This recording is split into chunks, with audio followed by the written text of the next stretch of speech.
Bonjour à tous et à toutes. Moi, c'est Nafissa Amadi, donc je suis sociologue et coordinatrice de projet dans l'association Orfanco.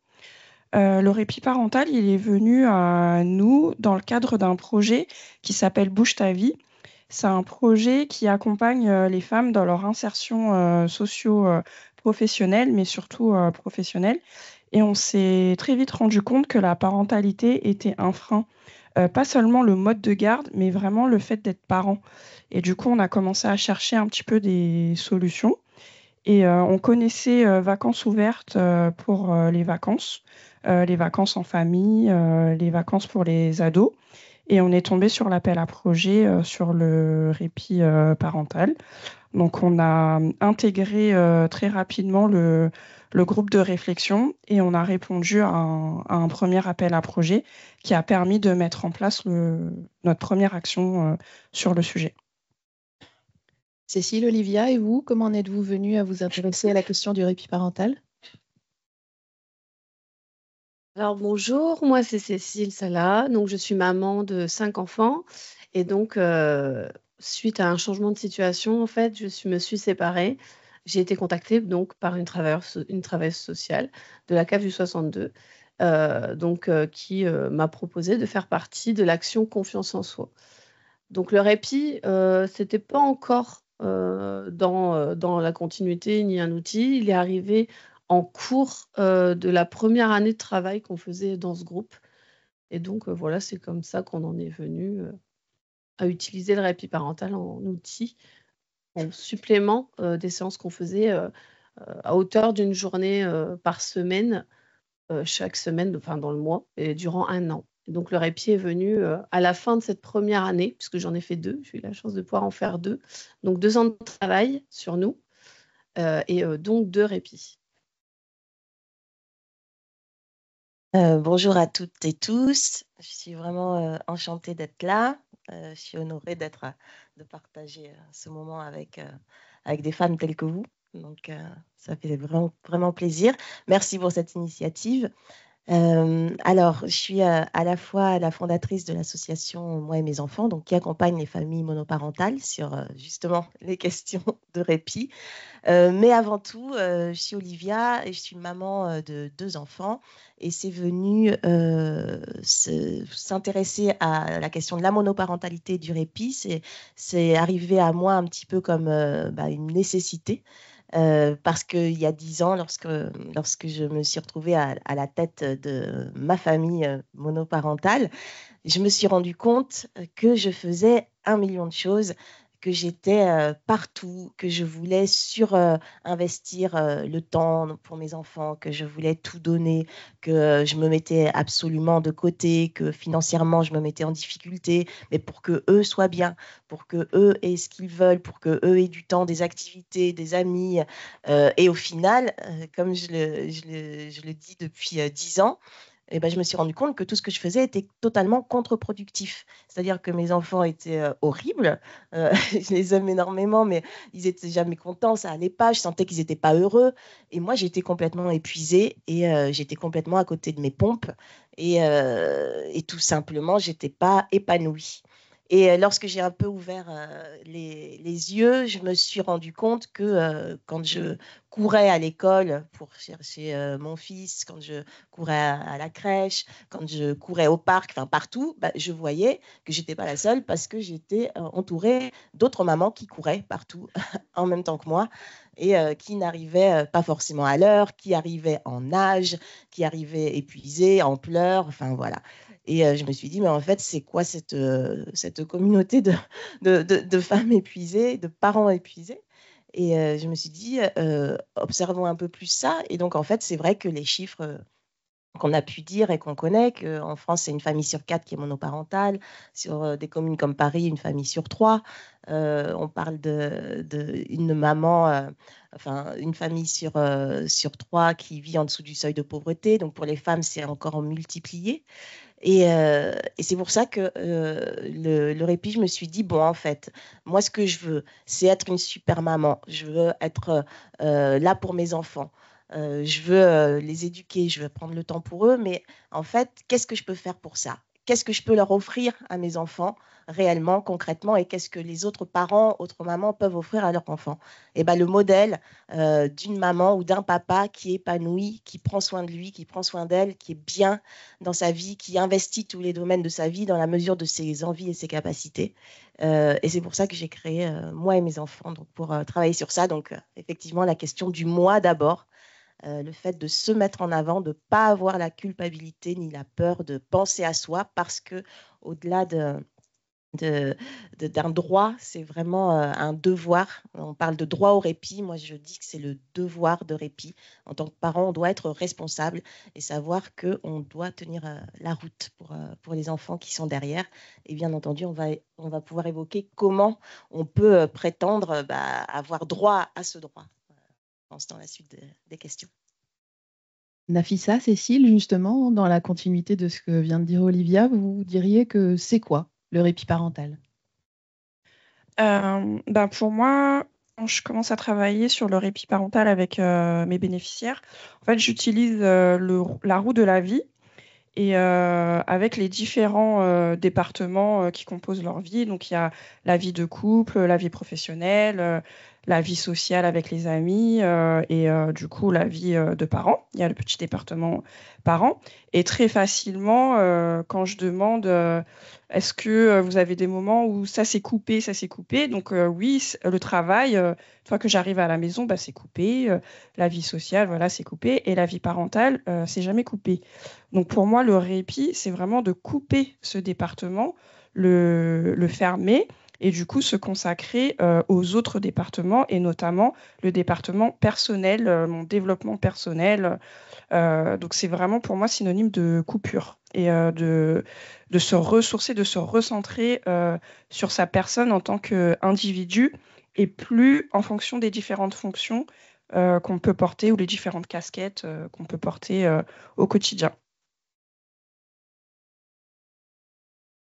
Je dirais que je rejoins, que ce soit Olivia ou Nafissa, c'est vraiment le fait de se reconnecter à soi. Parce que le problème, c'est que quand on devient parent, même à partir du moment où, moi je le vois comme ça, mais à partir du moment où on tombe enceinte, on a une responsabilité, c'est le bien-être de cet enfant. Sauf que le problème, c'est que c'est à partir de ce moment-là où on coupe le fait de penser à soi et aussi de penser à notre enfant, mais avant tout à nous. Et en fait, le problème, c'est qu'on passe, à partir du moment où on a cet enfant, on passe dans le sacrifice. C'est voilà, du jour au lendemain, on passe dans le sacrifice et on s'oublie totalement, alors qu'à la base, on a des besoins qui nous sont propres, qui nous sont importants, et on a arrêté de s'écouter. Et le problème, c'est que sans avoir d'autres moyens d'en venir au répit parental ou d'être accompagné bienveillamment, on n'a pas le truc de se dire on va aller en répit, on va se reconnecter à soi. En fait, c'est une reconnexion à soi. C'est le fait de réapprendre à s'écouter, de se l'autoriser, de se déculpabiliser, de s'écouter, parce que c'est vrai qu'on est toujours au fait d'écouter nos enfants, de prévenir tout ce dont ils ont besoin, mais nous, où est notre place en fait? Et moi, je mets toujours, j'image toujours le fait que c'est comme dans les avions. Enfin, moi, je vois ça comme ça, mais dans les avions, quand ils font les annonces pour la sécurité, on dit toujours il faut surtout vous mettez le casque à vous avant de le mettre à vos enfants. Parce que c'est nous, en priorité, qui devons être dans l'avion pour prendre soin de nos enfants. Et dans la vie, c'est un petit peu pareil. C'est que si un parent va bien, l'enfant va bien. Et je pense que le fait qu'on s'oublie, forcément, on oublie nos propres besoins, on oublie d'aller bien, on se concentre sur eux, on s'oublie. Et forcément, un parent qui ne va pas bien, c'est un enfant qui ne va pas bien. Donc, c'est vraiment un temps pour soi, pour se réécouter, se reconnecter à soi, à ses émotions, parce qu'on en a, nos enfants en ont, et ils prennent le dessus sur les notes parce qu'on est dans le sacrifice, mais nous aussi, on en a. T'es fatigué? Moi aussi, je suis fatiguée. Tu es triste? Je suis triste aussi. Tu es heureux? Je suis heureux. Et on a droit, voilà, de se sentir légitime dans le fait de ressentir aussi des choses et de ne pas se dire notre enfant passe avant nous. Non. Du coup, on entend bien qu'il y a quelque chose du rapport à l'enfant et de la présence de l'enfant qui est indissociable de la notion de répit. C'est bien ressorti aussi dans la conférence de Maude. Nécessairement, un temps de répit, c'est un temps sans enfant. Mais est-ce que pour autant, il suffit d'être sans enfant pour que ce soit un temps de répit? Il faut recharger la batterie. Donc, il faut mettre en place des activités, des actions qui vont être propres à chacun. Mais tout à l'heure, Maud, dans la conférence, elle parlait du réservoir d'essence. Nous, à Orfanco, on parle plutôt de la batterie. Et on image ça avec un bocal, en fait. Et à chaque fois qu'on recharge, qu'on fait une action pour soi, ben, on met un petit papier dans le bocal pour essayer de s'en rappeler, quoi. Ah, j'ai marché un petit peu, j'ai flâné, allez hop.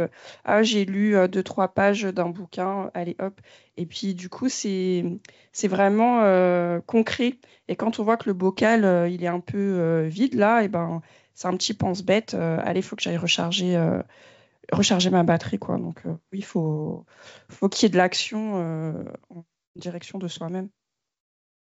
Et en ayant conscience du coup que c'est un temps pour soi, que c'est pas juste un temps sans enfant, ou du coup on va en profiter pour aller faire les papiers administratifs, faire le ménage, faire toutes ces choses qu'on n'a pas le temps de faire le reste du temps, mais de se dire, je prends un temps pour moi, pour recharger ses batteries, pour prendre soin de moi, pour m'autoriser à avoir cette place et à exister aussi, sans être toujours dans la considération de l'autre et uniquement tourner là-dessus.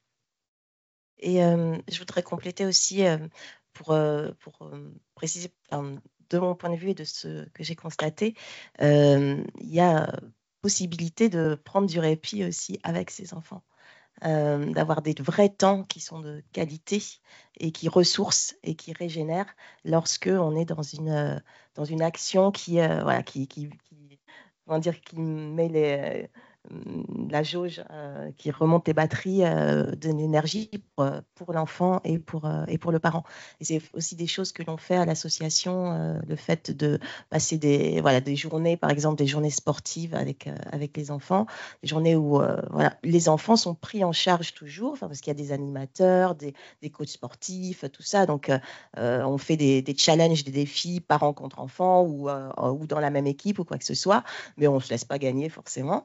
Et du coup, là, il y a aussi le fait de s'éclater, que les enfants soient là, qu'on n'ait pas à s'en occuper non plus tout le temps, puisque pour manger, voilà, ils sont autonomes ou ils sont pris en charge et tout ça, mais on est ensemble quand même et on peut recharger les batteries ensemble. Et ça, c'est aussi important. Et on en parlera après, mais c'est aussi sur les séjours de répit. Je trouve que c'est vraiment chouette de pouvoir faire des séjours de répit sans les enfants, mais c'est aussi important et essentiel d'avoir des séjours de répit avec ses enfants, où on se ressoude. Ça, c'est des choses qu'on développe aussi et qui sont vraiment importantes. Du coup, pour rebondir sur ce que disait Maud aussi, mais en complément avec plutôt vos activités et vos expériences, à votre avis, qui peut être concerné par le répit parental? Qu'est-ce que vous pourriez dire par rapport à ça?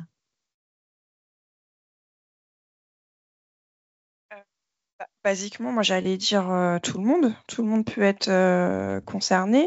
Mais après, à Orfanco, on constate quand même que celles qui sont le plus à risque ou le plus touchées, c'est celles qui ont des exigences énormes, qui se posent beaucoup de questions, qui ont souvent les enfants euh, scolarisés ailleurs que l'école d'en bas de la maison parce que on estime que c'est pas forcément la bonne école, qui cherchent des méthodes alternatives, qui ont lu pléthore de bouquins sur comment éduquer son enfant et tout ça.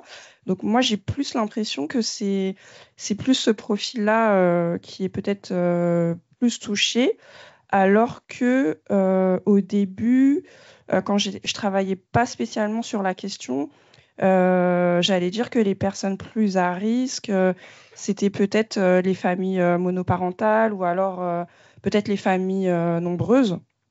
Donc moi, je dirais oui, tout le monde peut être touché, tout le monde est concerné. Je suis du même avis. On va dire que, plus on a d'exigences et plus on veut être des parents parfaits et plus finalement on s'épuise. C'est toujours la recherche de la perfection, plus la pression de la société qui veut qu'un parent bienveillant soit parfait sur tout, que ce soit à l'école, que ce soit dans l'organisation, que ce soit dans le ménage, que ce soit dans l'alimentation. Il y a toujours ce côté à être parfait dans tout ce qu'on fait au quotidien. Donc, il y a le côté, oui, on se met énormément de pression pour être un super parent. On a cette pression constante de la société qui joue aussi son rôle et qui finalement nous épuise. Et puis la fatigue, au bout d'un moment, elle devient écrasante. On lutte et puis au bout d'un moment, le corps lâche, le mental lâche, tout lâche et puis on n'est plus que l'ombre de la maman qu'on voulait être en fait. On avait une envie d'être une maman extraordinaire, on l'est, mais on n'en est pas consciente que déjà de faire de son mieux, c'est déjà beaucoup. En effet, je vous rejoins toutes les deux sur ça et ça peut toucher tout le monde. Et aussi ce que tu disais, Nafissa, c'est aussi important de mettre en avant le fait que lorsqu'on est seul à la tête de son foyer, c'est quand même, on démultiplie les risques, les risques d'avoir, de devoir traverser ces questions de manque de répit et d'épuisement. Il faut savoir que ce qui coûte le plus cher à une famille et d'autant plus à une famille monoparentale, c'est bien entendu le temps et l'argent. Et donc, lorsque l'on est famille monoparentale et qu'on doit gérer avec les questions quotidiennes de manque de moyens financiers, de comment je vais réussir à fermer mon budget, à tenir mon frigo, à payer l'activité, enfin tout quoi. Donc, on a ça en tête et que c'est une urgence du quotidien. C'est vrai que effectivement le répit, c'est quelque chose qui arrive en second lieu et pourtant c'est ce qui va être le plus difficile à aller chercher. Il faut savoir qu'en effet dans les familles monoparentales, donc vous avez les chiffres surtout ici, mais 41% des enfants qui vivent avec leur maman en famille monoparentale sont considérés comme des enfants pauvres en France. Donc, il y a vraiment déjà cette urgence d'aller chercher le, voilà, le nécessaire et ensuite de pouvoir penser à soi. Donc, tout le monde est concerné, mais il y a des situations dans lesquelles c'est beaucoup plus urgent et à vif. Alors du coup, parce que c'est quand même le sujet du jour, pourquoi peut-on dire que le répit parental est une solution pour prévenir et lutter contre l'épuisement parental?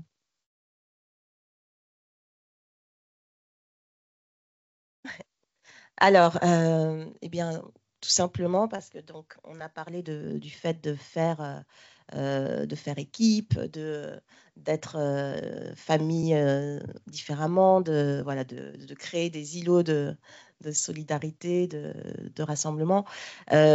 Comment ça peut être un pilier et une chose qui permet justement de lutter contre l'épuisement, parce que tout simplement, si on a du répit, on a moins de chances, moins de risques d'être épuisé. Donc, il faut pouvoir aller chercher les solutions, construire les solutions, proposer les solutions. Mais je pense que ce sera une autre question.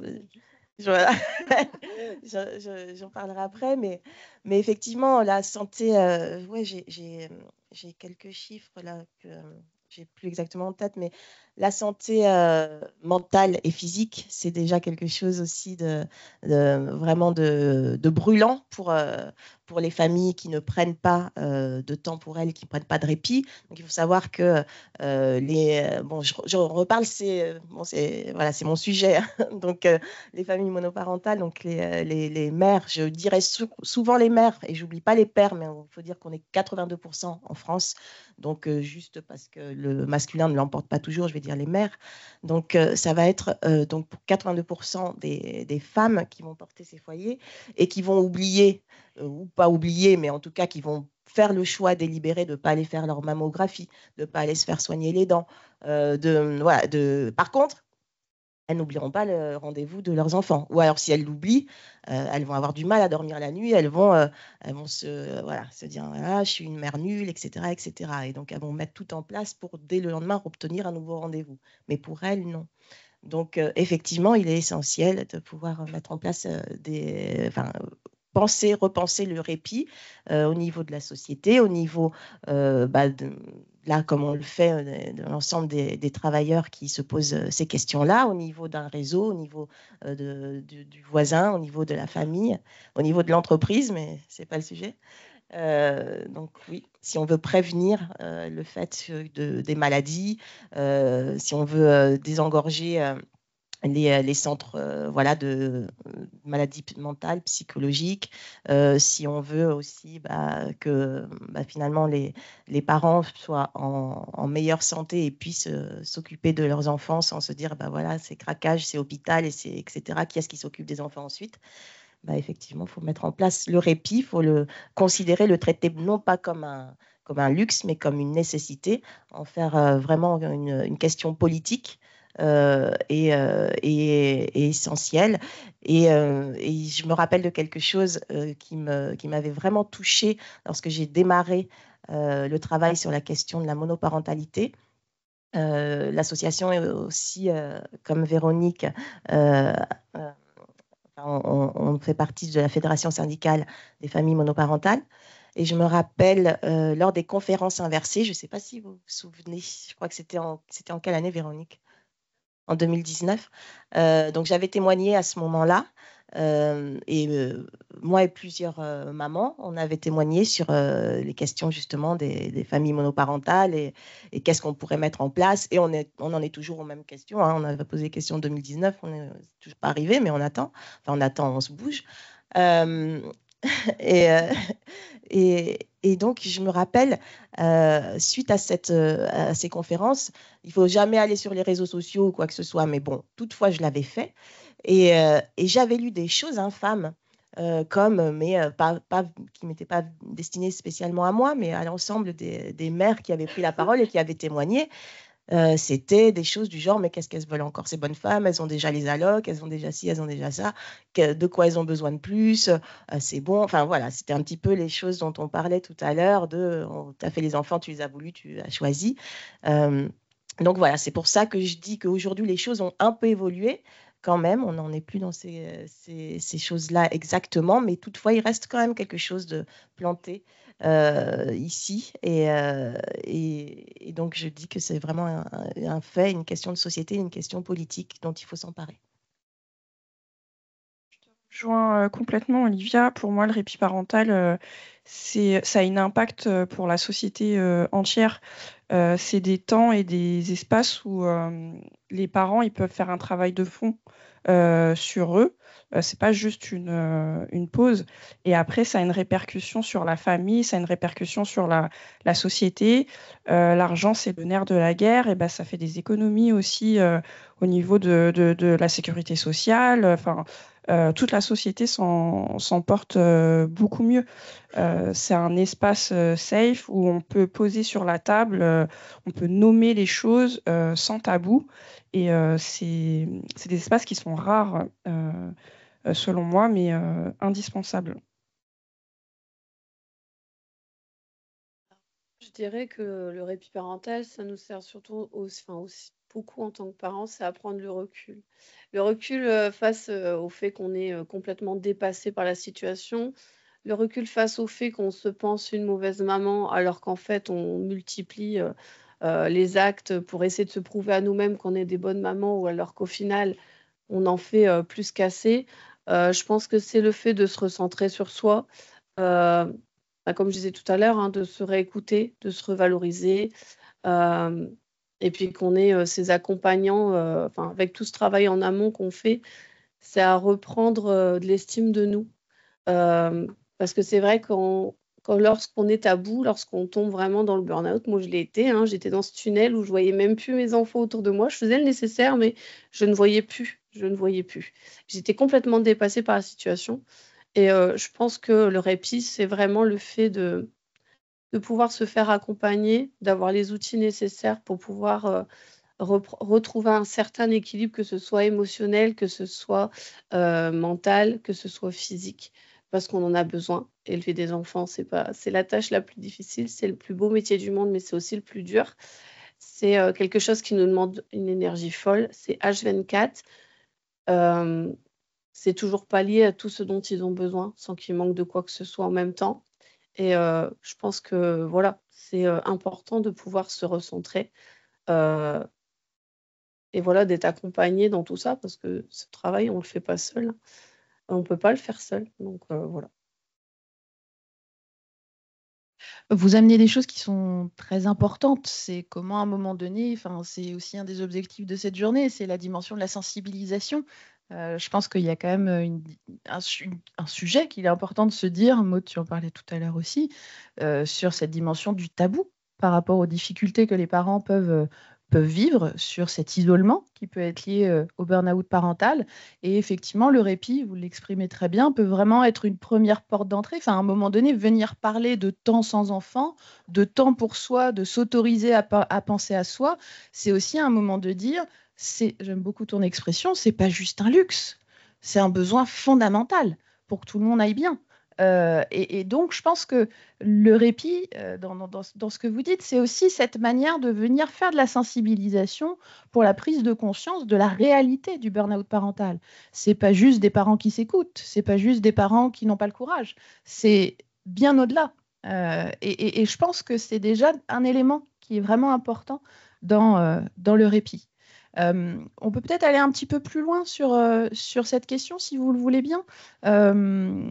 Je- euh, Maud, tu abordais justement les caractéristiques du burn-out parental et du coup les pistes de solutions, les besoins pour pouvoir aller dans ce sens-là. Peut-être que même si cet après-midi, on parlera un petit peu plus des effets, sans passer beaucoup de temps là-dessus, mais peut-être montrer à quel point le répit, des temps de répit, ça peut vraiment venir être au service de cette prévention et de ce rechargement de bocal dont on parlait. Peut-être que vous avez, alors Cécile, tu parlais de ton expérience, mais peut-être que vous avez aussi quelques exemples que vous pouvez nous amener de vos expériences pour mettre ça en lumière. Bah, moi, étant du milieu associatif à la Courneuve dans le 93, pour toutes les associations et les élus de la ville, le maire, il y a un temps très très fort à ne pas rater, c'est le forum des associations au mois de septembre. Et moi, depuis maintenant 2-3 ans, je profite de ce temps pour mettre une affiche d'inscription au séjour de répit parental de l'année en cours. Donc, c'est une affiche un petit peu prétexte, parce qu'en vrai, le séjour, il n'est pas construit en amont. Il y a juste la date qui est calée, et après, c'est un projet qui se construit avec les participants. Mais je profite de ce temps-là pour mettre l'affiche et questionner le sujet, faire la promotion du sujet avec les élus, avec les professionnels, avec les habitants. Et ça génère toujours des questions, des interrogations, des critiques. Mais je pense que à l'échelle de ma ville, à l'échelle de ma petite ville, ça commence à faire son chemin et le sujet n'est plus tellement innovant. Et j'étais très contente cette année de voir qu'il y a une autre association qui s'est emparée du sujet et qui a organisé son propre séjour de répit parental pour les membres et les bénéficiaires de sa structure. Donc, c'est important de pouvoir en parler vers d'autres structures, quoi. Et de faire rayonner, en gros, le sujet à chacun son échelle. Je ne sais pas si j'ai répondu à la question. De toute façon, là, ce qu'on est en train de se dire, c'est qu'effectivement, la dimension du répit parental, c'est vraiment un levier d'action clé. Alors, la question juste après, ça va être justement quelle forme ça peut prendre, ces actions de répit parental. Mais pour faire la transition, moi, je trouve qu'il y a quand même une dimension qui est importante dans ce que vous amenez là. C'est vraiment ce cheminement aussi. On sait qu'il y a beaucoup de champs d'action qui sont mis en œuvre aujourd'hui dans le soutien à la parentalité, et c'est super. Mais c'est vrai que il reste encore très difficile pour tout le monde d'ouvrir cette dimension du soutien à la parentalité sans la présence des enfants. Je ne vais pas à l'encontre de ce que tu dis, Olivia, je partage ça tout à fait. Les moments de ressourcement aussi sont importants avec les enfants, en dehors de ce rythme du quotidien, de prendre des moments privilégiés, de se retrouver. Nous, on sait à vacances ouvertes que les vacances sont souvent un vecteur de ce genre de choses. Mais au-delà de ça, à mon sens, il y a quand même ce sujet que vous amenez là qui est vraiment important, c'est comment à un moment donné, la question du répit, prendre du temps pour soi en tant que parent, et du coup, d'être en dehors aussi de son rôle constamment de parent, c'est aussi quelque chose qui peut faire partie à part entière du soutien à la parentalité. D'arriver à accepter que le soutien de la parentalité, ça puisse être aussi en dehors de cet espace de parents. Alors du coup, grâce à toutes ces belles expériences que vous avez vécues, que vous mettez en place, est-ce que vous pouvez nous en dire un petit peu plus, nous donner quelques exemples concrets de ce que peut être justement le répit parental?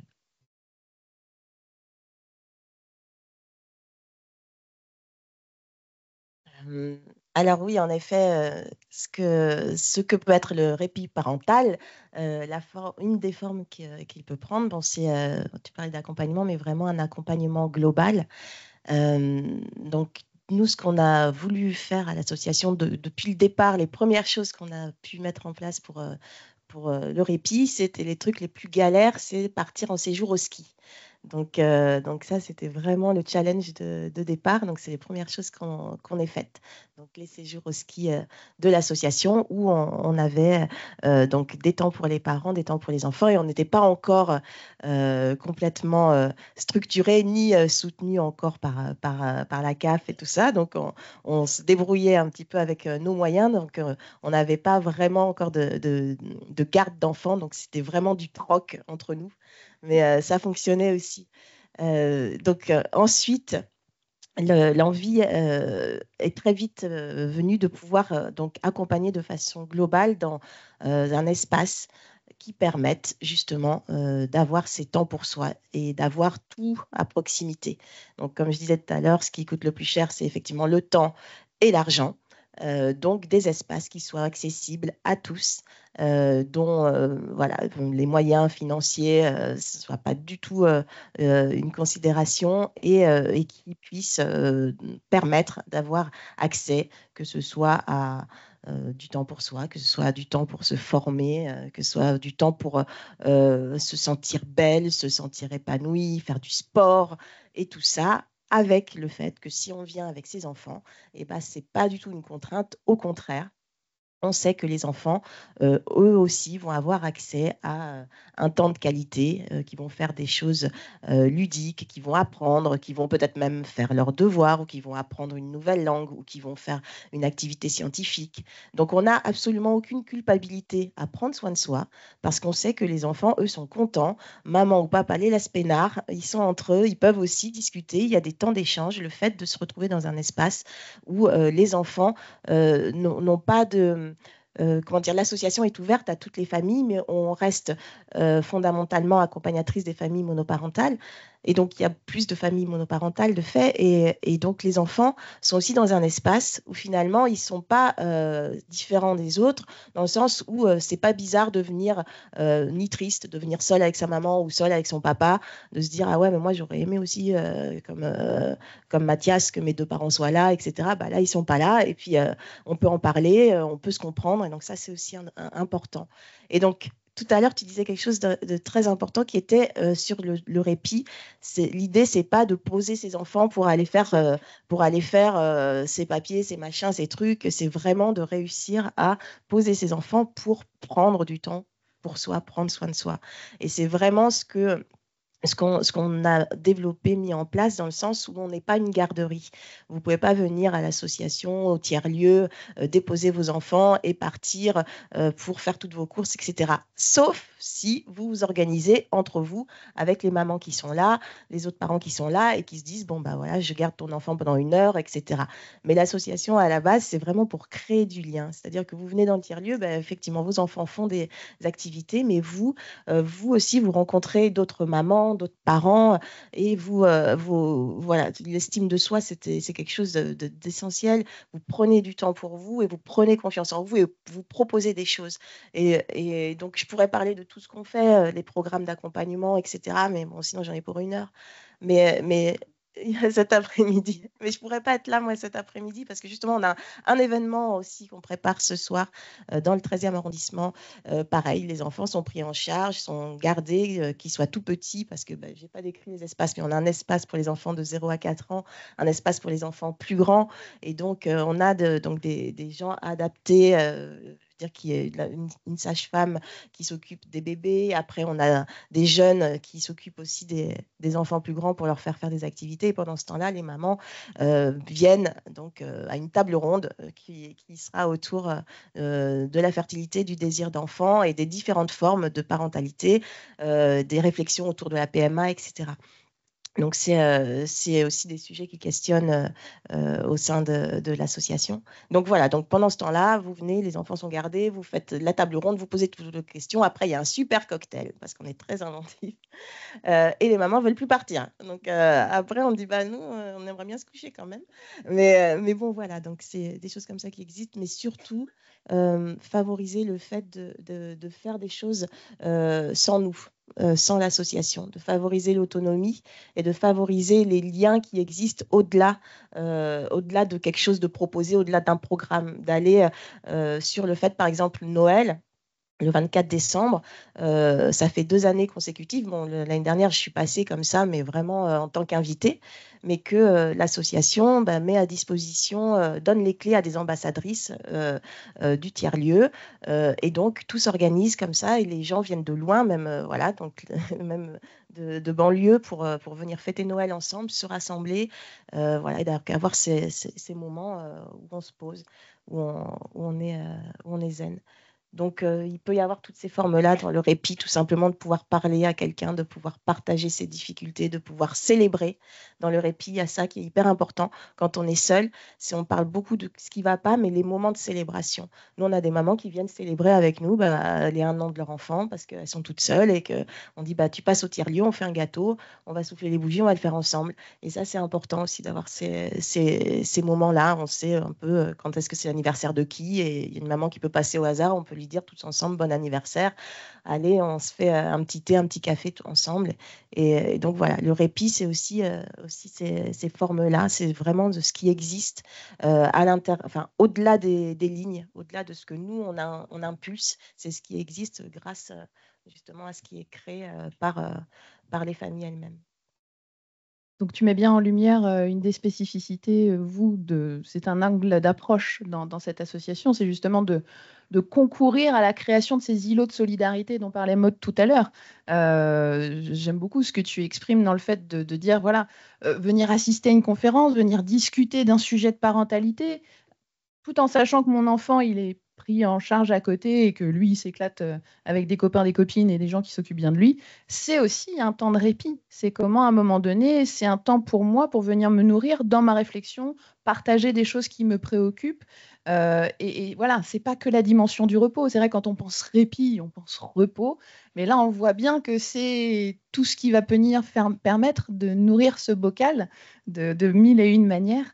Et cette dimension, tu le soulevais tout à l'heure dans la conférence, le côté isolement aussi, le manque de soutien vient être un des facteurs aussi.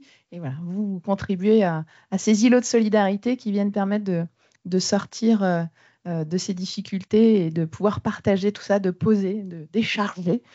C'est aussi hautement important et de célébrer, voilà, de pouvoir partager aussi avec d'autres personnes. Chez Orphanco, le répit parental, c'est essentiellement l'organisation d'un séjour de répit qui dure 3 nuits et 4 jours. Donc, il se fait en 3 temps. Donc, il y a une première partie en amont où il y a toute la partie sensibilisation, développement de l'argumentaire que la maman a souvent besoin de dérouler auprès de la famille parce que l'essentiel des freins pratiques, on va dire, c'est le mode de garde.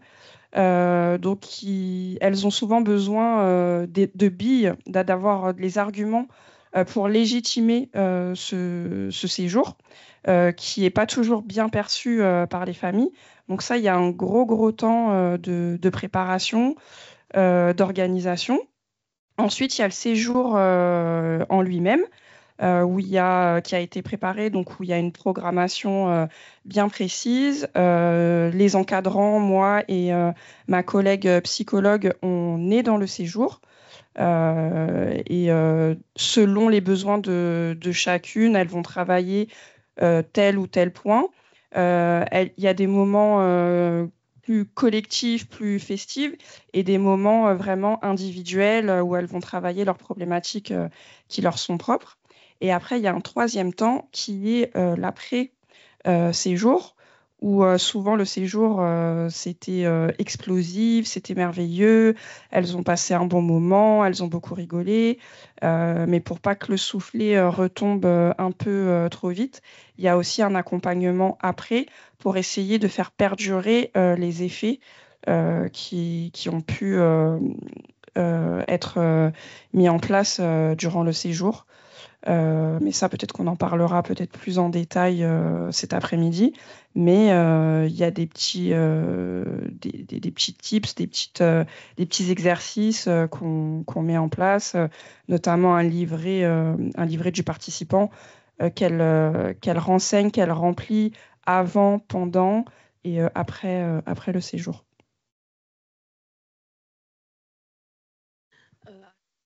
Puis on l'a commencé. Alors pour nous, c'était lorsqu'on a été invité. Je le monte. Lorsqu'on a été invité à participer à l'action confiance en soi. Faut savoir quand on est maman, on se prend pas de temps pour soi. Mais à partir du moment où on a adhéré et qu'on a fait partie de ce groupe, on avait une journée par semaine pour nous. Et c'est quelque chose d'énorme parce qu'on se retrouve dans un groupe de mamans qui vit les mêmes choses que nous, qui se sentent dépassées comme nous. Et à côté de ça, on a ces accompagnantes, toujours dans la bienveillance, qui arrivent à nous revaloriser, qui nous donnent ce temps pour nous, ce temps de réflexion sur l'estime de soi, sur le bonheur, sur nos croyances, sur tout ce que peut être les côtés de la parentalité comme notre personne propre, en fait. Donc, on travaille beaucoup sur nous et ces journées, ce sont déjà des temps de répit, en fait, qu'on s'accapare pour nous. Et ensuite, donc vient le répit. Et pendant le répit, c'est vraiment le fait de sortir de chez soi. C'est le fait de prendre du temps pour soi, de faire des choses qu'on n'a pas l'habitude de faire parce que on pense aux activités des enfants, à leur faire vivre de nouvelles choses, mais et nous là-dedans. Nous, par exemple, on avait une maman qui avait toujours rêvé de faire du karting et qui s'est lancée ce défi et qui a fait formidablement du karting parce qu'elle nous a tous latés. Là, il n'y a pas de souci. Il y en a d'autres, c'était les massages, parce que c'est vrai que voilà, on pense toujours aux enfants, mais et nous alors, on a envie de se faire masser, on a envie d'être chouchouté, dorloté, et c'est des choses qu'on ne se permet pas. Même prendre un bain, c'est pas possible à la maison, juste d'aller aux toilettes, c'est déjà une épreuve. Donc c'est vrai que c'est un temps pour soi. Même moi, c'est pareil, c'est ce que disait Olivia, lire. Même si c'est 3 pages, c'est quelque chose que je me permettais pas. J'avais arrêté de lire à partir du moment où j'avais mes enfants. Là, allez, on va recommencer avec une page, puis 2, puis 3. Et puis à la fin, on avait mis en place le carnet de gratitude le soir où je me prenais 30 minutes pour moi après le coucher de mes enfants.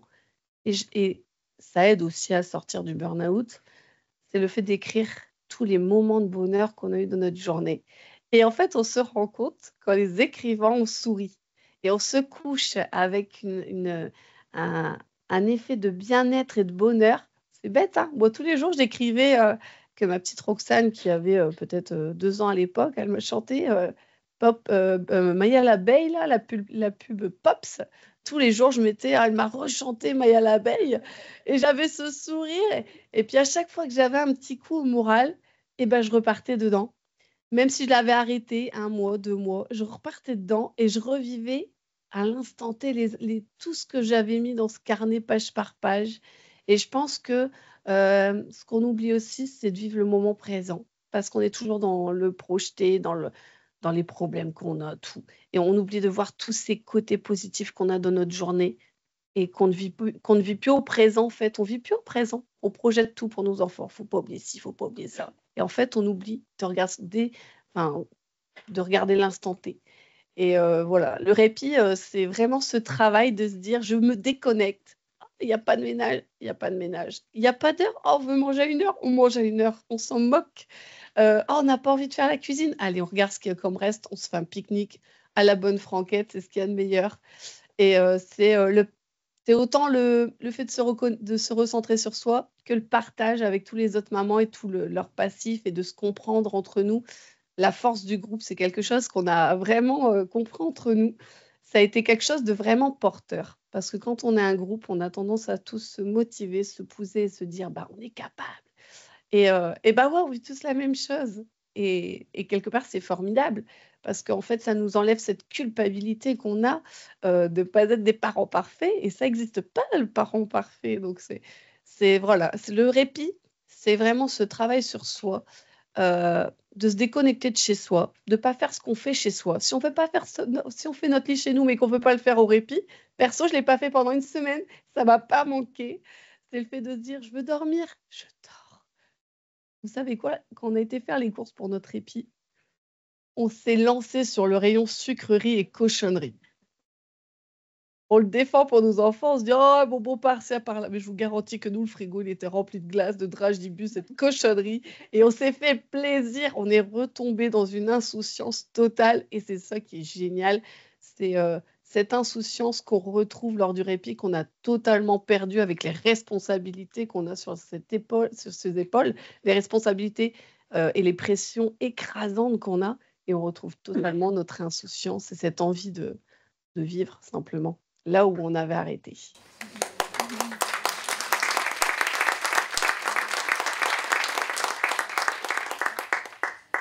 La question des effets du répit, on en parlera beaucoup plus cet après-midi, mais j'en profite pour faire un petit teasing dans la salle dans laquelle on a fait le petit déjeuner ce matin et dans laquelle on déjeunera ce midi. Vous regarderez, il y a des affiches qui ont justement été produites par ces groupes de travail, notamment sur les effets de ces séjours de répit. Voilà, je rebondis là-dessus parce qu'on a travaillé dessus hier et ce côté de l'insouciance, de revenir en enfance, de s'autoriser à être dans la légèreté, à sortir du quotidien. Et je trouve que ce que vous amenez est hyper important parce que c'est très complémentaire. C'est à la fois comment on peut être différemment avec ses enfants, comment on peut trouver des espaces où les enfants sont pas loin, mais en même temps, on prend quand même du temps pour soi. Comment les séjours de répit, vous le savez, à Vacances ouvertes, on est convaincu de l'utilité et de la pertinence de ce type d'outils dans le travail sur le répit parental, les séjours et surtout, comme tu le disais très bien Cécile et Nafissa aussi, le temps de construction en amont. Il y a Pierre Perrier qui explique qu'il y a 3 temps dans les vacances. Il y a l'avant, le pendant et l'après. Et mine de rien, quand on pense au temps des vacances, au temps du séjour en lui-même, bah finalement, c'est le plus court. Donc, investissons l'avant. Profitons-en un maximum. Et tu amènes aussi un sujet qui est extrêmement important sur la question du répit, c'est aussi le après. Parce que les séjours de répit, pour faire un petit focus là-dessus, sont extrêmement riches dans la préparation, dans le moment en lui-même, mais c'est très important de préparer aussi l'après. Si on veut que les bénéfices restent là, c'est essentiel de pouvoir à un moment donné se dire « Tiens, qu'est-ce que je prends comme recul sur ma situation? Qu'est-ce que je trouve comme levier et comme astuce que je vais pouvoir aussi transposer dans mon quotidien ?» Moi, les repas bricolage, c'est mes préférés quand il y a plein de restes dans le frigo. C'est comment on peut être dans le quotidien, mais avec plus de légèreté, avec un autre rapport. Et c'est vrai que le répit, ça peut passer par ça aussi. L'idéal, c'est effectivement de pouvoir avoir des temps longs dédiés à ça, mais l'idéal n'est pas toujours réaliste. Et je pense que dans le répit, c'est important aussi de pouvoir promouvoir toutes ces petites choses qui peuvent sembler anodines. C'est marrant, c'est un mot que vous avez utilisé toutes les trois quasiment, mais qui en même temps sont extrêmement riches. Lire une page d'un bouquin, se poser autrement dans une autre type d'activité avec ses enfants et faire un peu fi de toute la charge mentale et de tout ce qu'il y a à faire à côté, et juste d'être là ensemble et de partager ce bon moment-là. De pouvoir se dire, l'entourage n'est peut-être pas d'accord avec la façon dont je fais les choses là, avec ce que je suis en train de mettre en place là, mais c'est pas grave, parce que je sens que ça me fait du bien, que ça fait de mal à personne accessoirement, que ça va faire du bien à mes enfants aussi, et ben voilà. C'est ça l'essentiel. Et c'est toutes ces petites choses qu'on peut faire au quotidien aussi, prendre du temps pour soi, bouquiner, s'autoriser à être moins dans le fait de courir. La pile de linge, elle attend, et ben elle attendra encore. C'est pas grave. L'essentiel, c'est qu'on soit bien avec soi, bien avec ses enfants. Et c'est vrai que c'est toutes ces dimensions-là qui nous semblent vraiment essentielles et sur lesquelles on se retrouve toutes autour de cette notion de répit. C'est comment, à un moment donné, on prend soin de soi et qui peut être vecteur aussi du fait d'être bien avec les autres. Voilà, Maud, tu parlais ce matin des impacts du burn-out parental, de l'épuisement parental. Voilà, il y a toutes ces dimensions-là délétères aussi qui sont importantes à prendre en considération. Merci pour tous ces partages d'expériences. On a encore un petit peu de temps devant nous pour aller un petit peu plus loin. Les exemples concrets, on continuera à les explorer cet après-midi, puisque l'idée des ateliers, c'est aussi de pouvoir rentrer dans des exemples de pratiques. Mais il y a encore quelques questions sur lesquelles j'aimerais bien qu'on puisse échanger. C'est autour des difficultés. Vous en avez soulevé un petit peu quelques-unes, mais je pense que ça vaut vraiment le coup qu'on se focalise un petit peu là-dessus. Qu'est-ce que vous diriez que sont les principales difficultés rencontrées par les parents pour prendre du répit ? Moi, je dirais que c'est au niveau de la société, il y a l'épée de Damoclès là, de l'étiquette du parent démissionnaire. Les mamans que j'accompagne en ont une peur folle, surtout que sur certains territoires, l'administration, des fois, peut faire un peu de zèle et retirer les enfants assez rapidement.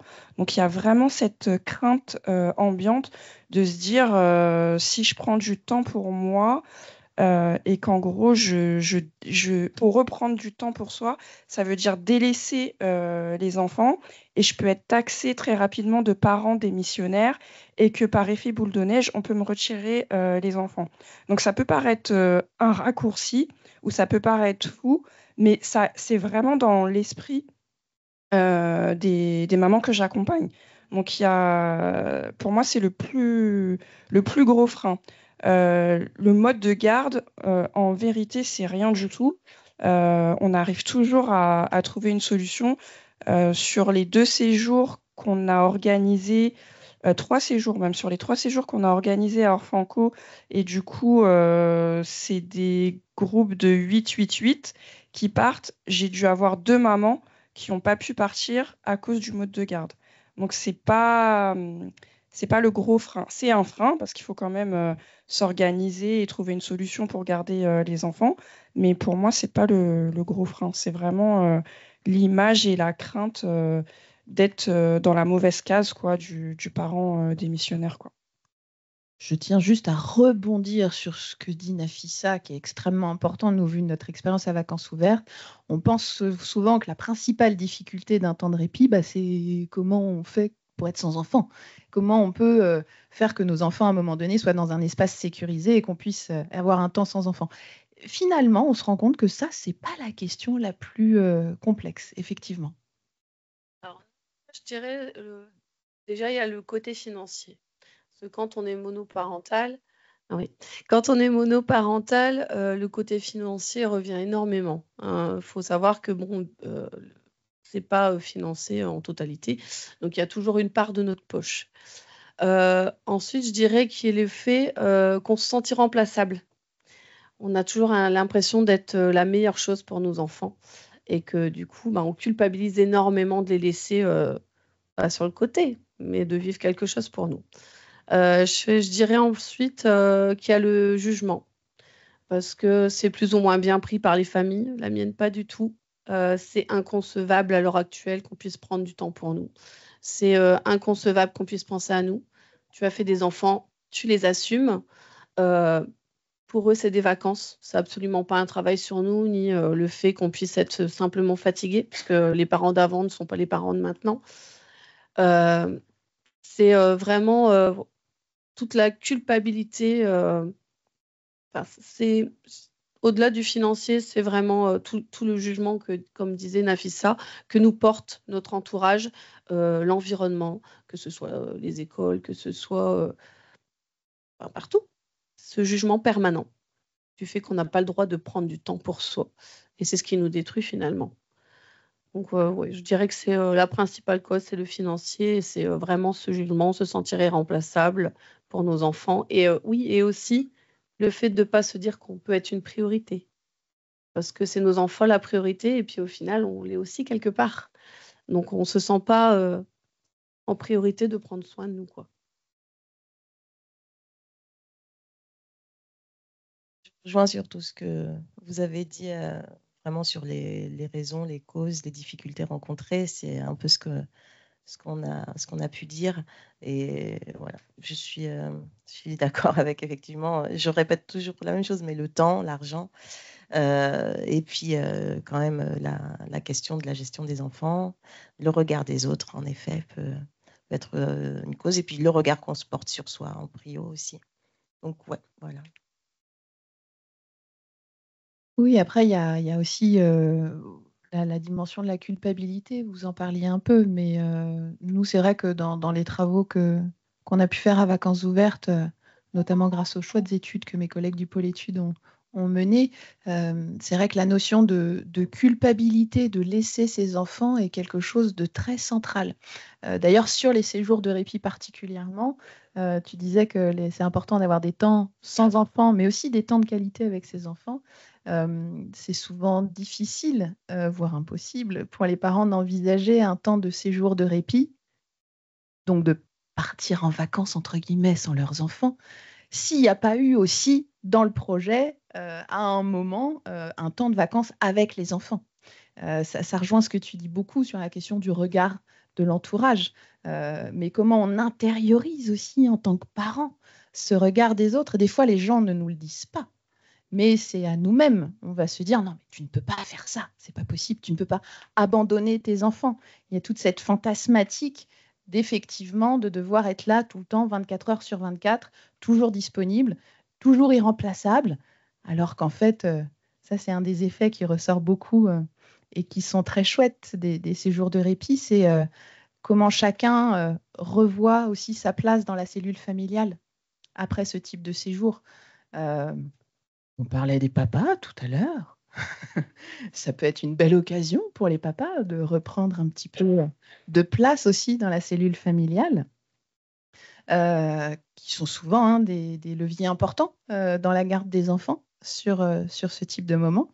Et même les enfants. Voilà, moi, j'ai en tête des témoignages absolument magnifiques qu'on a pu enregistrer, où voilà, les mamans expliquent à quel point elles ont pris conscience qu'elles n'avaient pas à être présentes partout, tout le temps, pour tout le monde, et que chacun peut prendre soin de lui aussi. Ça ne veut pas dire qu'on ne passe pas des bons moments et qu'on reste attentif aux uns et aux autres, mais comment ça permet à chacun aussi de retrouver une respiration et une place pour se construire, grandir, s'épanouir. Et c'est ça, moi, que je trouve magnifique aussi, c'est cet effet boule de neige. Ça fait du bien à soi et en plus, ça fait du bien aux autres. Que vous voyez d'autres choses en termes de difficultés que rencontrent les parents pour prendre du répit? Il y a le regard de soi avec soi-même, on l'a dit, le regard des autres, les aspects méthodologiques et financiers pour arriver à mettre ça en place.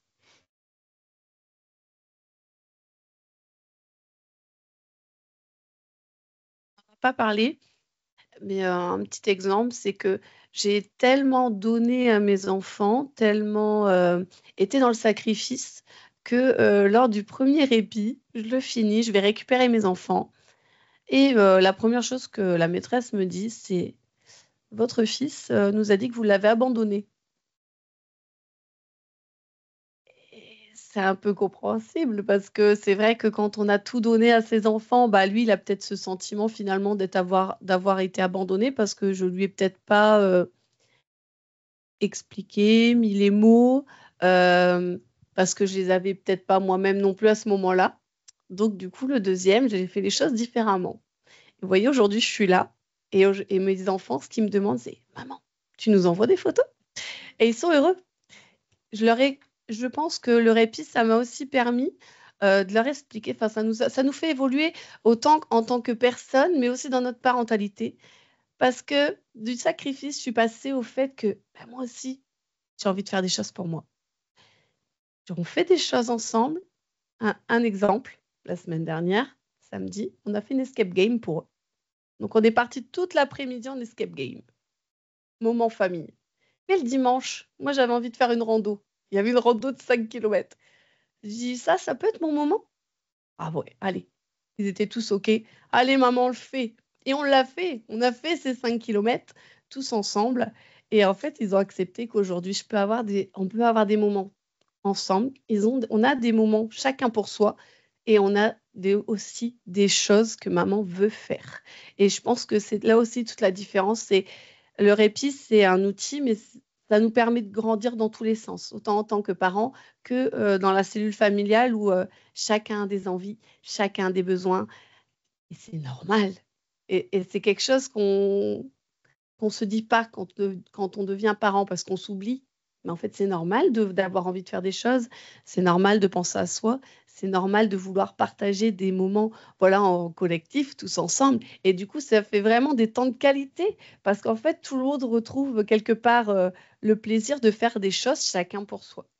C'est super important. Et c'est vrai que ce côté-là, on ne l'a pas dit, mais voilà, ça redonne un petit peu à chacun sa place dans la fratrie, dans la tribu, quoi. On est une équipe. Il n'y a plus et la maman et les enfants. Il n'y a plus enfin, peut-être de dictature, entre guillemets, parce que bah, on était le parent super contrôlant, super parfait, super tout. Là, on retrouve vraiment un équilibre où chacun a sa place, chacun a des envies et on se respecte tous et on s'écoute tous. Chose qu'on n'avait pas avant ce répit, en fait, et ce travail en amont. Voilà, c'est qu'à un moment donné, pour sortir de cette difficulté de se dire c'est trop égoïste, je ne peux pas prendre du temps pour moi, peut-être de se dire que c'est au final un cadeau qu'on fait à notre famille et à nos enfants, de leur apprendre que chacun a des besoins et qu'on peut prendre plaisir à faire plaisir aux autres et à écouter les besoins de l'autre et à les partager ensemble. Ça renoue la communication, en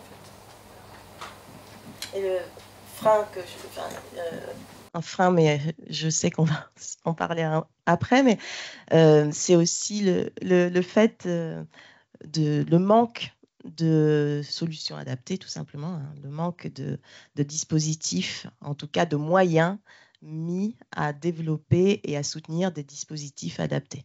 Donc ça, c'est vraiment, je tease un peu, donc on va dire après, mais voilà. C'est effectivement la question suivante, on est raccord. C'est comment on peut aider les parents à trouver des solutions de répit adaptées à leurs besoins. Voilà, je pense qu'on partage tous ce constat maintenant de la nécessité d'avoir ces espaces-là, mais ça peut être quoi les leviers pour les aider à trouver des temps de répit d'une manière générale et puis en pensant au rôle de la famille et de l'entourage en particulier.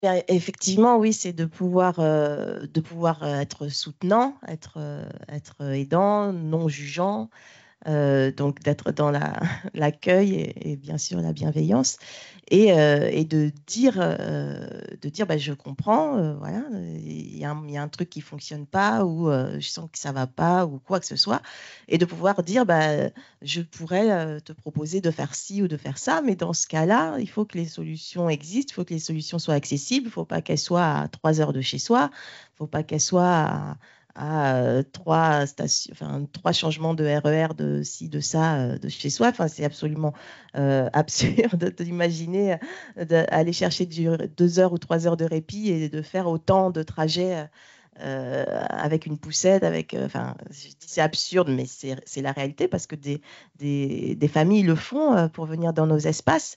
Donc, c'est vraiment qu'il y a une vraie nécessité, mais on pourrait aussi leur faciliter le quotidien et la tâche en mettant en place des dispositifs adaptés juste à côté de chez elles. Donc, Nous, on va pas chercher bien loin. On se focalise sur la famille, mais la famille au sens large.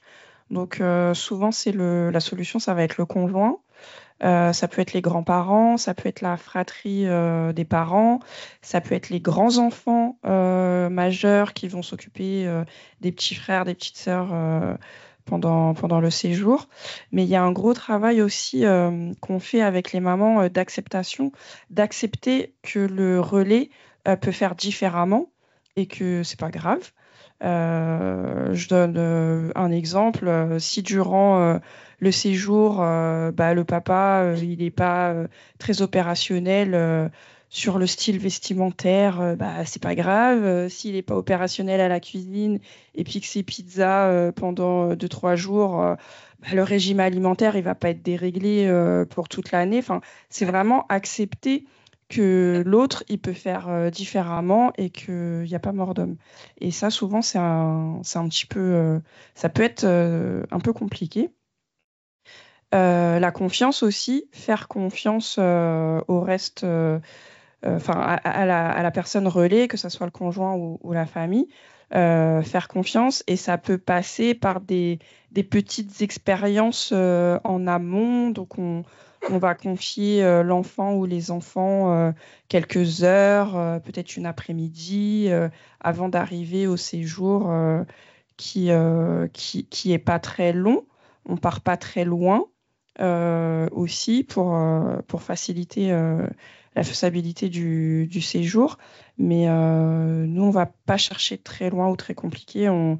On se focalise sur la famille au sens large, mais parce que on est une petite structure, donc on ne peut pas faire appel à d'autres dispositifs.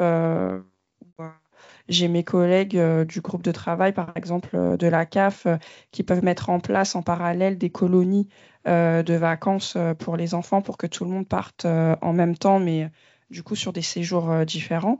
Oui, nos familles rêveraient d'un dispositif comme ça, mais c'est pas dans nos capacités. Du coup, on fait autrement et ça se passe très bien, ma foi. Pour le répit, alors, enfin, c'était soit la famille, mais bon, comme je l'ai dit précédemment, c'est un petit peu une bataille, puisque bon, c'est toujours la même rengaine. Tu as des enfants, tu les assumes, donc souvent c'est plutôt soit par des amis, soit par les parrains, les marraines, ou alors la colonie. Nous, c'était les colonies de vacances. Elles ont réussi à mettre des colonies de vacances adaptées aux enfants. On avait moins cette culpabilité de partir parce qu'on s'est dit ah, on va vivre un super moment, mais vous allez vivre le vôtre et vous allez revenir et vous allez avoir la tête pleine de souvenirs, tout comme nous. On aura tellement de choses à se raconter.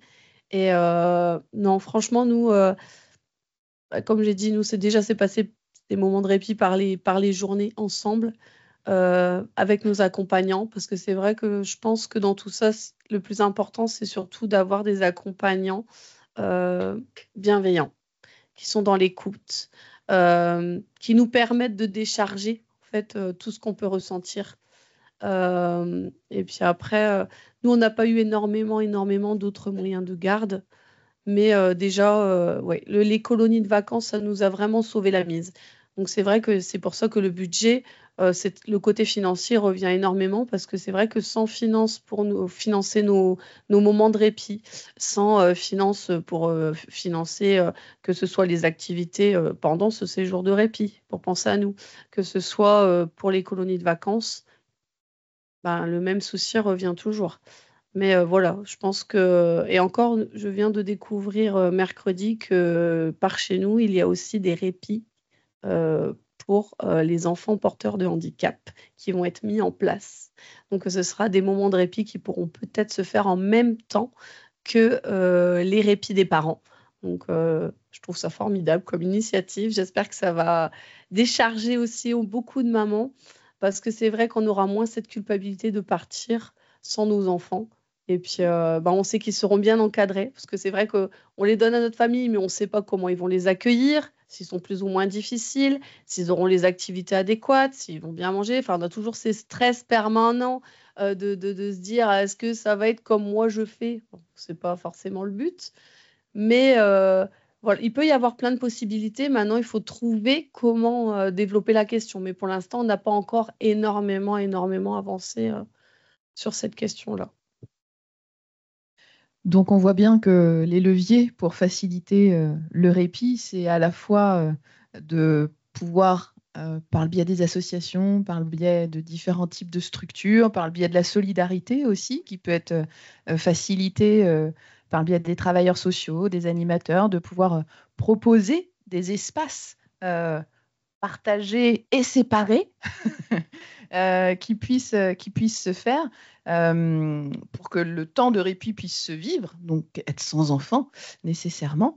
Mais c'est aussi pouvoir permettre aux parents de cheminer dans cette direction-là, de semer ces petites graines en disant vous pouvez et vous avez le droit, et ça va même vous faire du bien à tous de prendre du temps pour vous. Et ça, c'est vrai que c'est un enjeu important aussi pour que le répit puisse se faire. C'est aussi que, voilà, tu parlais de cette écoute bienveillante, qu'à un moment donné, il y a quelque chose aussi d'une ouverture à l'autre qui permette qu'on puisse, en tant que parent, venir exprimer quelque chose de ces difficultés que l'on ressent. Et ce qui serait même idéal, c'est peut-être on ouvre la porte aux parents pour les aider à exprimer ces difficultés-là et qu'on accueille leurs propos et qu'on les aide à aller en ce sens-là.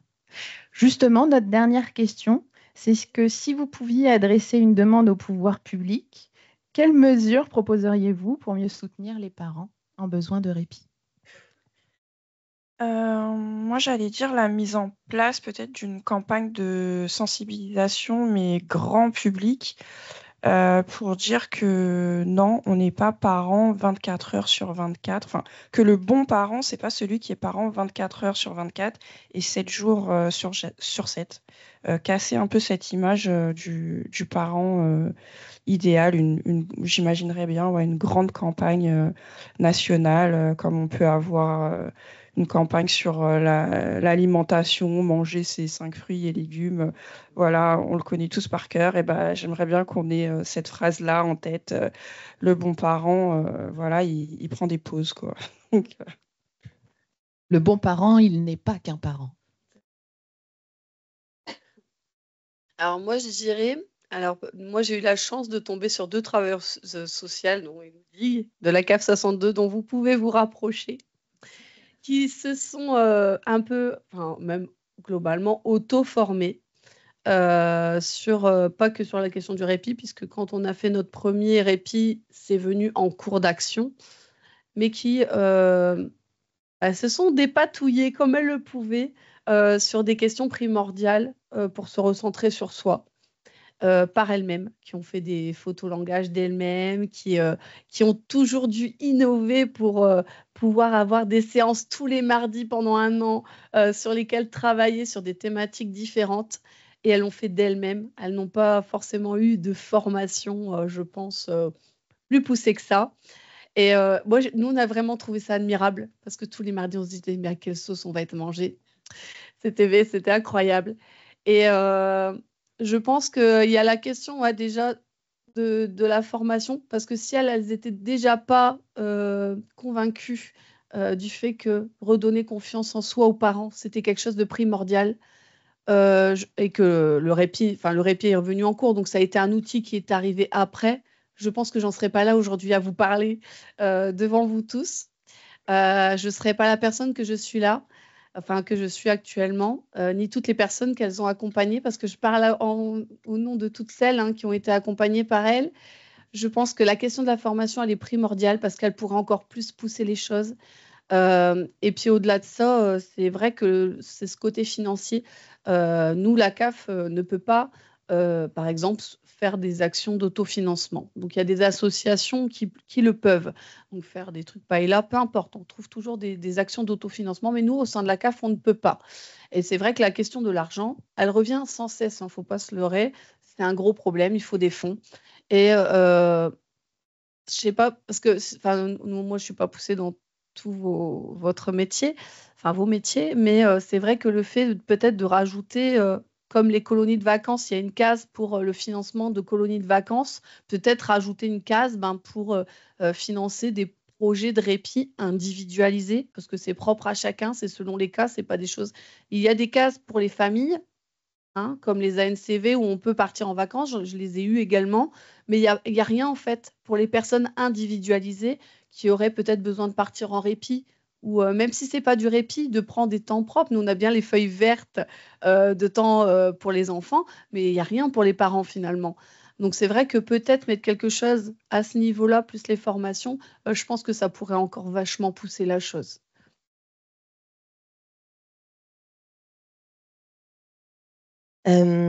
Alors, en effet, il y a beaucoup à dire et beaucoup à proposer. Déjà, comme on peut le faire à l'association, mais aussi aux côtés de la fédération depuis toutes ces années, le fait de pouvoir se mobiliser et de travailler à faire évoluer, bouger les politiques publiques. Je ne pourrais que vous reparler de la question qui brûle toutes les lèvres depuis 1 an, 2 ans, sur la question du statut pour les familles monoparentales. Donc, je parle du répit, mais point de vue famille monoparentale. Effectivement, on est toujours sur des réflexions qui un jour peut-être aboutiront, sait-on jamais, surprise. Mais ce que je veux dire, c'est que oui, si on reconnaît ce statut famille monoparentale, mais après, si on reconnaît que le répit doit aussi entrer comme quelque chose de légitime, voire d'obligatoire, le droit, le devoir de répit, donc à partir du moment où ça entre dans quelque chose d'inscrit, eh bien là, on met en face les moyens nécessaires pour que ce soit appliqué. Donc, les moyens nécessaires, encore une fois, c'est investir dans le répit parental, soutenir. Tu parlais des moyens financiers, donc investir au niveau des associations, mais aussi investir au niveau des choses en autonomie, d'accompagner et soutenir les familles vraiment sur des choses qu'elles peuvent faire par elles-mêmes et de les engager, encourager à le faire, apprendre à se saisir de ses droits. Et puis, bien entendu, je vais prêcher pour ma paroisse en disant que on travaille donc depuis 8 ans sur ces questions de répit. On a développé des solutions qui fonctionnent et dont on ne peut que dire réellement qu'elles ont un vrai impact, que ce soit sur la question du répit, que ce soit sur la question de l'estime, de l'autonomie. Voilà, le fait de créer vraiment du lien, des îlots de solidarité donc dans nos tiers-lieux, eh bien, je ne saurais qu'encourager à développer ces espaces-là, à soutenir dans l'association, moi et mes enfants, dans le développement et l'essaimage de ces modèles, à encourager d'autres structures aussi à se rapprocher de nous pour développer aussi ensemble d'autres projets, d'accompagner sur d'autres territoires. Donc voilà, faire... pas forcément d'être... on peut toujours pousser les modèles mieux, les aboutir. De toute façon, ce ne sera jamais parfait, mais en tout cas, lorsque quelque chose existe, fonctionne, on peut aussi tout simplement capitaliser sur ce qui est déjà là et tout simplement aller chercher les moyens, mettre les moyens en face pour que ça existe et que ce soit développé ailleurs. Et donc ça, je m'adresse bien entendu à la CAF, à toutes les personnes qui auraient aussi envie de soutenir ça. Il y a beaucoup d'actions en direction de la parentalité, il y a beaucoup de choses qu'on peut faire dans les réap, etc. Mais pourquoi ne pas aussi s'engager sur des réflexions plus globales, de soutien de projets global en fonctionnement et sur vraiment le fait de se dire développer une action comme la vôtre sur un territoire, c'est quoi? C'est 100 000 € à l'année. Alors, qui va se mettre à table pour sortir les 100 000 euros. Nous, on sort ça, vous sortez ça, l'État sort ça, etc. OK, on le fait et on en développe un ici, on en développe un là, etc. Je ne dis pas que l'argent va tomber du ciel, mais en tout cas, à partir du moment où on veut vraiment se poser la question et on veut vraiment agir concrètement, c'est très bien d'ouvrir des débats comme ça, des réflexions, mais après, quand on propose des solutions, des mécanismes, il faut savoir s'en saisir, il faut savoir dire, OK, on vous a entendu, on a entendu que ça coûtait ça, donc maintenant, nous, on est prêts.